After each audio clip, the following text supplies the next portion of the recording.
Agartala এমবিবি stadium ও নরসিংগড় আন্তর্জাতিক স্টেডিয়ামের flood light কেলেঙ্কারিতে যুক্ত অপরাধীদের গ্রেফতারের দাবিতে সোমবার পুলিশ মহানির্দেশকের নিকট ডেপুটেশন প্রদান করলেন ত্রিপুরা ক্রিকেট অ্যাসোসিয়েশনের কর্মকর্তারা।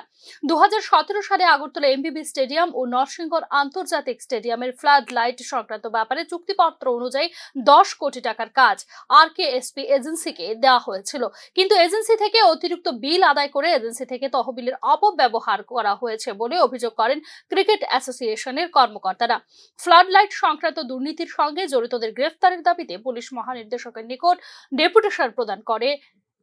তিনি তদন্ত সাপেক্ষে দুর্নীতির সঙ্গে জড়িতদের বিরুদ্ধে ব্যবস্থা গ্রহণের আশ্বাস দিয়েছেন বলে জানানো হয় ত্রিপুরা ক্রিকেট অ্যাসোসিয়েশনের পক্ষ থেকে। করেছি যে ইনভেস্টিগেশন চলছে এমবিবি ফ্লাড লাইটের দুর্নীতির ব্যাপারে, এটার পাশাপাশি এটার এক্সটেনশন যেহেতু পলিটেকনিক ইন্টারন্যাশনাল স্টেডিয়াম অবধি গেছে,